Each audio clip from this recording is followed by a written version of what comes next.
Our keynote speaker is Dr. Steen Skovsgaard. Dr. Skovsgaard is Bishop Emeritus of the Lutheran Church of Denmark, Folkekirken, and holds a doctorate in comparative theology of Islam and Christianity.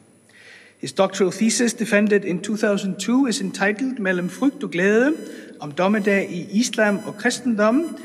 And in this first section, we will hear all about his research. And he has some examples with him if someone is interested in seeing and or buying. Before his ordination as Bishop of Lolland Falster in 2005, he served as parish pastor in Gellerup in Aarhus from 1979 to 2005. But in Gellerup, there is a residential complex, Gellerupparken, where immigrants and asylum seekers make up the vast majority of the population. I think it's around 80% now, Steen, yeah? The neighborhood has been prominent in Danish public discourse as it is home to the controversial Grimhøj Mosque and is one of the areas that has been insensitively referred to as a ghetto in Danish politics. As a parish pastor, Steen specialized in the church's relations with Muslims, was foreman for such interaction in his diocese from 1995 to 2000, and ran an educational center on Islam and Christianity, Kristen Informations- og Videnscenter om Islam og Kristendom, from 2001 to 2005. Steen has published extensive educational material on Islam and Christianity, including the book Hvad kan du tilbyde mig som muslim præst? Om religionsmødet i Gellerup med udkig til Europa from 2004, and he will discuss this book in detail later today at 4. To further introduce our speaker, we can add that he served as a vicar of Klaksvik in the Faroe Islands for 1 year, and that in 2008 he became knight, and in 2017 commander of the Order of the Dannebrog. It is our pleasure to welcome you, dear Dr. Steen Skovsgaard. Please, the floor is yours.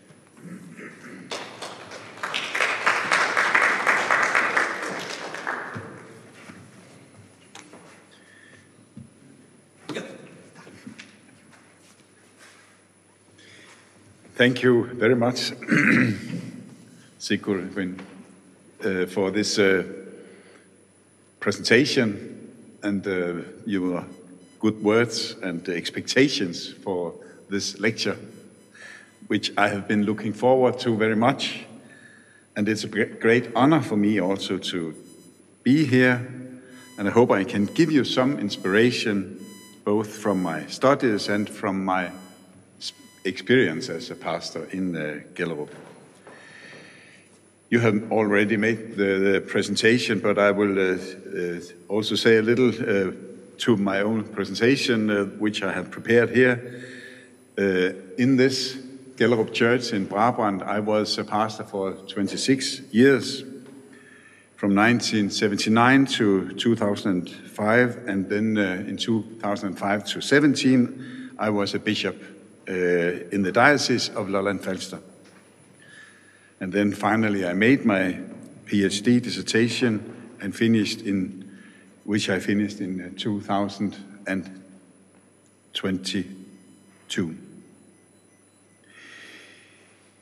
It was, as you all already told in the introduction, it was in 1991 to 93 that, while I was a pastor in Gellerup, that the diocese, or that the parish changed dramatically. In these 2 years, many Muslims, mostly Palestinians, settled and took up residence in Gellerup, with the consequence that, as we have heard, the Muslim population doubled and the Danish National Church became a minority church. And now there is actually only 30% numbers left in the members in the Danish Church. And as you also said, almost more than 80 different nationalities in this parish. But from 1993, I have been studying Islam and been involved in dialogue with the Muslims in many ways. And this is from a dialogue about Judgment Day in my local Turkish mosque in 2017. Before I started my study on Judgment Day, I wanted to talk to my own mosque in the neighborhood. And I've been published some books, as you also said. This was the first one, which was in 1994. The Foreigners You Will Always Have With You is the title in English, and in Danish, De fremmede har jeg altid hos jer. And this is a quotation, a kind of quotation from Jesus' word in Matthew 26, where he says that the poor you will always have with you, and where he means remember and take care of them when they are among you. And another book was in 2004, What Can You Offer Me as a Muslim Pastor? This I will present later on in the afternoon. And then this was my PhD on Judgment Day in Islam and Christianity. And then last year I published this one, Bye Bye Judgment Day.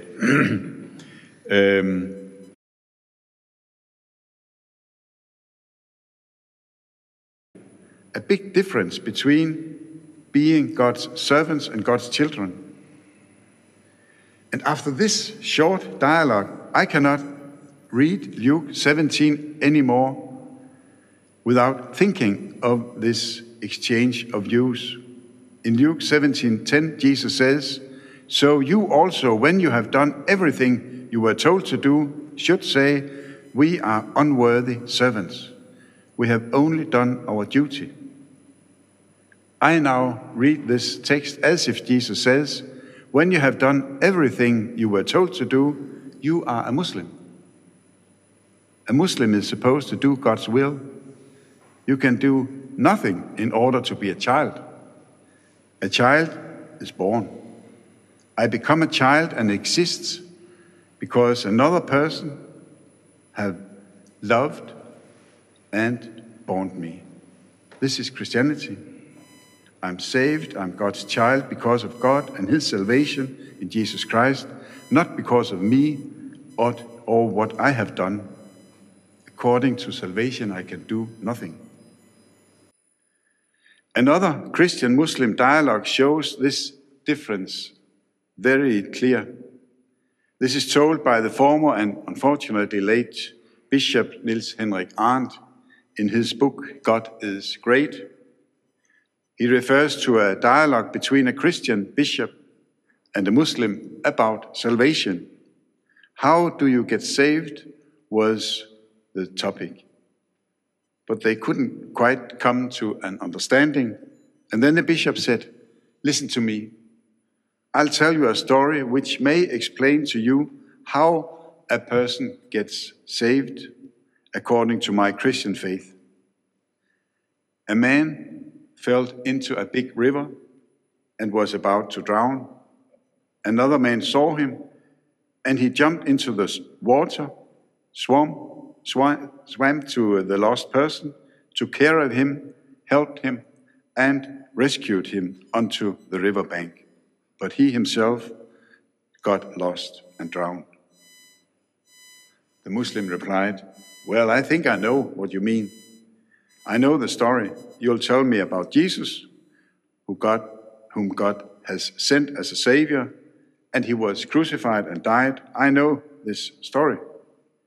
Now listen to me, and I'll tell you another story," he said. "A man fell into a big river and was about to drown. Another man saw him, and then he took a rope, throwed it to him and said, 'Hold on to this rope, and I will help you to the bank.' This is my faith. God has sent the Quran as the rope, and the prophets telling us the will of God. You just have to hold on to this rope, and God will show you mercy and rescue you." And in Surah 3, 103, it said, "And hold fast altogether by the rope which God stretches out for you." This small dialogue tells a lot of differences and similarities between Islam and Christianity. As Muslims and Christians, we believe that we are in the same situation. We are lost, but not to the same extent. As a Muslim, you can actually and are supposed to do the will of God. You just have to try hard, make an effort, jihad as it's called in Arabic, where you make an effort to do the will of God, then God will be merciful. I'll tell you a little more about this uncertainty in my session this afternoon. But as Christians, we are not in the same situation. We confess and we know that we are sinners unable to do the will of God. As Paul says in Romans 3, there is no one righteous, not even one. There's no one who understands, no one who seeks God. All have turned away. They have together become worthless. There is no one who does good, not even one.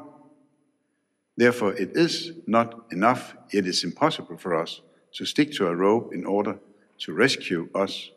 We need a Savior. This little story tells us something about the differences between the view on human nature in Islam and Christianity, about salvation and about God, God's love and his self-sacrificing. A Muslim once said to me, "Christians are always talking about original sin, atonement, Jesus on the cross, and Trinity. Why do you always accentuate these difficult topics?" she said. "Don't mention all this, and then it'll be much easier to talk together and understand each other." And my answer was yes, because then we are all Muslims. Now, I'll give you a short presentation of my dissertation between fear and joy, Judgment Day in Islam and Christianity. First of all, why did I choose this specific and controversial topic? When I was a bishop in January 2007, a journalist asked for an interview. The winter was very mild, and he asked me if this could be an end-time sign. Could it be a sign that Judgment Day was near or coming nearer? My answer was, maybe. I told him about the Christian hope for the coming of Christ. Of course, we don't know when, but maybe his coming is very near. He wrote his article, I read it, and I thought that was a very good and uncontroversial article. But it wasn't. A very big debate arose, and some, mostly theologians, criticized me because I said far too much and just said maybe. And there were some very good cartoons of the bishop in Lolland Falster. This was one of the main reasons for me, as a part of my retirement, to go back to the university for studying the topic Judgment Day and the coming of Christ. The reason for me to compare a Christian and a Muslim understanding of Judgment Day was, first of all, the fact that Judgment Day matters a great deal to Muslims. Even small Muslim children are aware of Judgment Day, and Muslims in general look forward to the judgment with great fear. A young imam whom I once visited and whom I also quote in my dissertation said to me, "I am thinking of Judgment Day every single hour." The Quran says a lot about Judgment Day. This is from Surah 99. When the earth is shaken to her convulsion, on that day will men proceed in company, sorted out to be shown the deeds that they had done. Then shall anyone who has done an atom's weight of good see it, and anyone who has done an atom's weight of evil shall see it. And from 23, then those whose balance of good deeds is heavy, they will attain salvation, but those whose balance is light will be those who have lost their souls. In hell they will abide. The fire will burn their faces, and they will therein grin with their lips displaced. And 79, they ask you about the hour. When will be its appointed time? Wherein art thou concerned with the declaration thereof? With thy Lord is the limit fixed, therefore. Thou art but a warner for such as fear it. There are some, sorry for these. The focal question for my dissertation was, what is a contemporary Christian understanding of Judgment Day in a Danish context? I chose homepages on the internet as a relevant research area for finding contemporary expressions of the understanding of Judgment Day. While Judgment Day plays an important role in Islam, I at the same time examined how the Muslim understanding of Judgment Day is presented in a Danish context on the internet. And this is an often used illustration of the fear of Judgment Day on the Muslim homepages. It's an example of how fear plays an important role in presenting Islam on the internet, or Judgment Day on the internet, and also for the Muslim apocalyptists. Here, David Cook is an American professor who has studied Islam and also apocalyptic. He has this, and I quote him, "The Muslim apocalyptist knows how to frighten his audience, but he does not know what to do when they want with them once they are really and fully frightened." On the contrary, you could say the Christian apocalyptic knows how to comfort his audience before they feel or realize that there is something to be afraid of. In addition to the homepages, 4 Christian and 4 Muslim theologians are presented in my dissertation with reference to their position on Judgment Day. And I have studied Muhammad al-Ghazali, Muhammad Ali, and not the boxer. This is a famous Muslim, Shia Muslim, who has translated to Turkey the Quran. And then Tariq Ramadan, who is also a controversial Muslim after studying him. And then a German professor, Mohanad Khurshid, Muslim professor. The Christian theologians are Martin Luther, Regin Brender, Jürgen Moltmann, and Johannes Verbe, and a Danish pastor, emeritus. The result of the studies of the websites and the theologians are then subject to a confessional comparative theological analysis, which is the most comprehensive part of my dissertation. I was lucky during my studies to get the opportunity for 3 weeks studying at Paderborn University, where there is a comparative theological institute with Professor Klaus von Stosch. He was a leader at that time in 2018 when I was there. He's now leader of a similar institute in Bonn. And now there is a Muslim leader in Paderborn, Professor Dr. Zishan Ghaffar. The difference between comparative religion and comparative theology is the abstinence from truth in comparative religion. Klaus von Stosch says it in this way: this abstinence from truth in comparative religion contrasts with the search for truth in theology and constitutes the main difference between the two disciplines. So it is about truth finding, what is true for you and your own confession. James Fredericks was one of the fathers of comparative theology. He has said, before Christians can fully understand themselves and the role of their religion in the history of world's many religions, we must first learn about non-Christians. Even then, the job of comparative theology has only begun. After learning about non-Christians in their religions, we will then be ready to learn from them.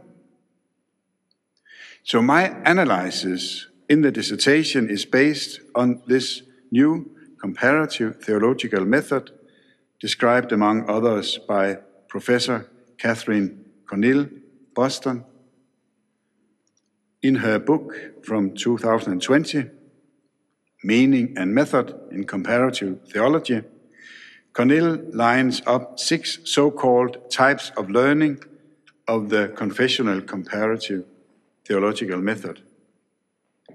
And the types of learning is intensification, recovery, reinterpretation, appropriation, rectification, and reaffirmation. This is what you, according to Cornell, can achieve by comparing your own religion to another. So, starting from the websites and with help from the 8 theologians, dogmatics, and both biblical and Quranic exegesis, the following 8 topics are then analyzed in my dissertation: sin, justice, punishment, forgiveness, perdition, salvation, fear, and joy. The question for my study is whether the differences and similarities between Islam and Christianity have anything to say to each other, including, in particular, whether Christians can learn something from a Muslim understanding of Judgment Day. My analysis demonstrates, among other things, that there are types of learning in every topic. The study of the Muslim websites and theologians results, first of all, in intensification and recovery of the Christian faith and dogmas. The comparative theological analysis shows that it's important and fruitful to listen, study, and get in contact with another religion. It yields many fruits and demonstrates that Christians and Muslims have a lot in common and lots of differences to talk about. And I'll give you a few examples. One of the main differences, according to Judgment Day presented on the website, is fear and joy.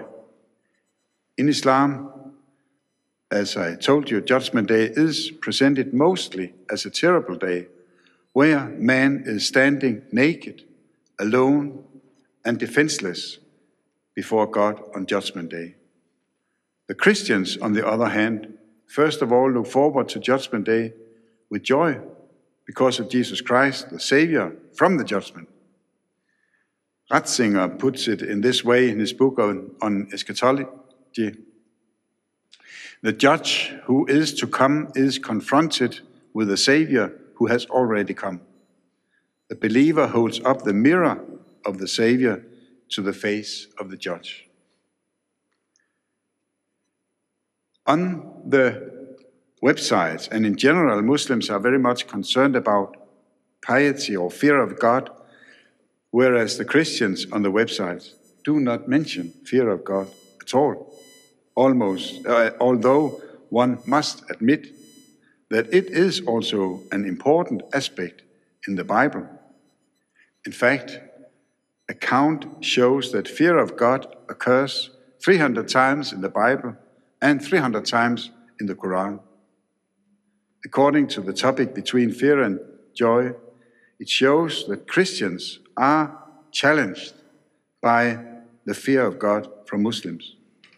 And Muslims should, on the other hand, be challenged by the joy from Christians.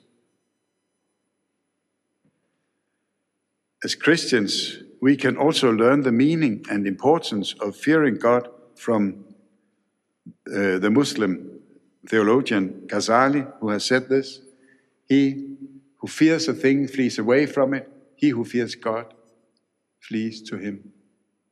It's a beautiful saying. Another book which I would like to recommend for you is by Dr. Shaukat Mukari, The Search for Forgiveness in Islam and Christianity. The website shows the importance of God's forgiveness, which is important both in Islam and Christianity. Unless it seems not to the same extent, but that's not important here, but because it is actually important both in Islam and Christianity. But in his book, Mukari compares God's motives in forgiving in this way. He has what motivates God to forgive, and the Sunni Muslim has three: sovereignty and mercy and justice. And the important is that it is God as a sovereign God which motivates God to forgive. And there is some quotation or key texts. And Mutazili Muslims, it is justice, and then comes mercy and sovereignty. And then the Sufi Muslims, it's mercy. And you come to the Christians, what motivates the Christian understanding of God? It's his love. It's God's love who motivates God to forgive. So,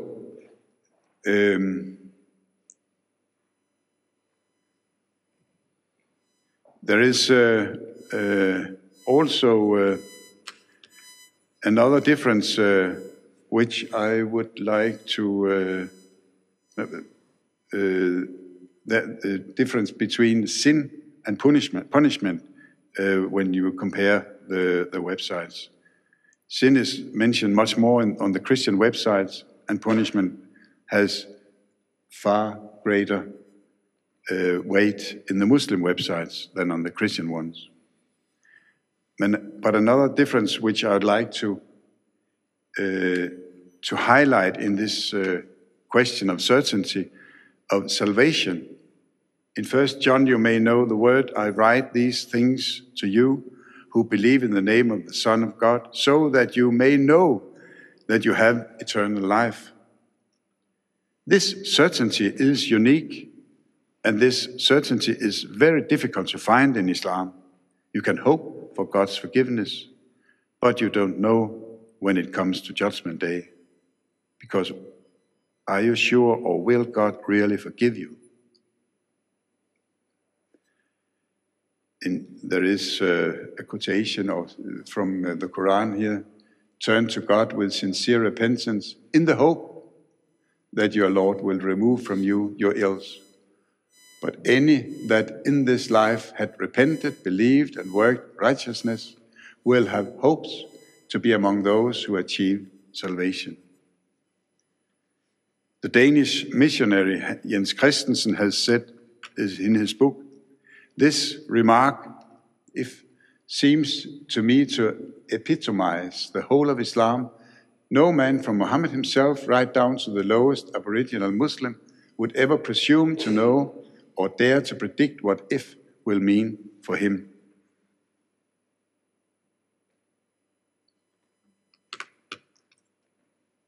So, in the last part 4 in my dissertation, there are especially 2 important verses concerning Judgment Day, which I accentuate. Jesus said, I tell you the truth, whoever hears my word and believes him who sent me has eternal life and will not be condemned. He has crossed over from death to life. Therefore, there is no condemnation for those who are in Christ Jesus. In Romans 8. We know the words, but the question is, does this mean that there will be no judgment or judge at all for Christians?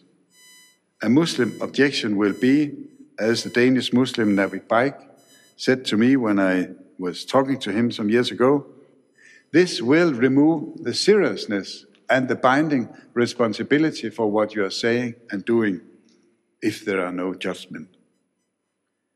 So this Muslim objection has led me to another important verse from 2 Corinthians, where Paul says, "For we must all appear before the judgment seat of Christ, that each one may receive what is due to him for the things done while in the body, whether good or bad." From the 2 Corinthians 5:10. Especially this verse gives answers to central Muslim questions, as if you know that you are saved, can't you then just behave as you want to? This is the same question that Paul himself poses. Shall we go on sinning so that grace may increase? In this verse from 2 Corinthians 5, Paul makes it clear that we, which means the believers, must all appear before the judgment seat of Christ, bema it's called in Greek, and that each one may receive what is due for him for the things done while in the body, whether good or bad. Bema was the platform in Corinth where rulings were made and prices were handed out. So this judgment that Paul talks about is not for condemnation or perdition, but a judgment for purification and evaluation. Therefore, the purpose of the judgment seat of Christ, bema, is to motivate to godly living. In a way, you can conclude, as I do in my PhD thesis, that Judgment Day is actually, for a Christian, like a PhD defense. When a PhD thesis has been submitted for defense, it means that it has been approved. But now all that is needed is the final recognition and criticism and the final approval. In this way, a PhD defense is an excellent illustration of a Christian understanding of Judgment Day. There will be no condemnation for those who are in Jesus Christ, but there will be a defense, and you will be placed before the Lord Jesus Christ, the Savior and the Judge. In my dissertation, this conclusion is presented as a means of inspiration, contradiction, and debate, both among and between Christians and Muslims. The dissertation also proves, among other things, that eschatology is the mother of all theology. It is like the first violin in an orchestra. Well, I'll conclude my presentation by showing you two pictures. This one from the front page of my new book, Goodbye to Judgment Day, with a Christian hope. And it means that Jesus has already fulfilled the judgment on the cross, on the tree, which we see here, and we say hello to and goodbye to. And then we are on the way to both on this earth and to the heaven. The last picture is a fresco from Jetsmark Church in Denmark. The old frescoes are often criticized for being horrifying and expressions of an old-fashioned and terrible faith. But looking at this fresco on Judgment Day, there are much more to see. Look at the angel who is standing with the scales, weighing the good and the evil deeds. And the good deeds are much more heavy than the bad deeds. But why? I don't know if this can... Yeah. Look at the angel's finger here. Little finger. This little finger weighs down the scale. So here you see salvation in a Christian understanding.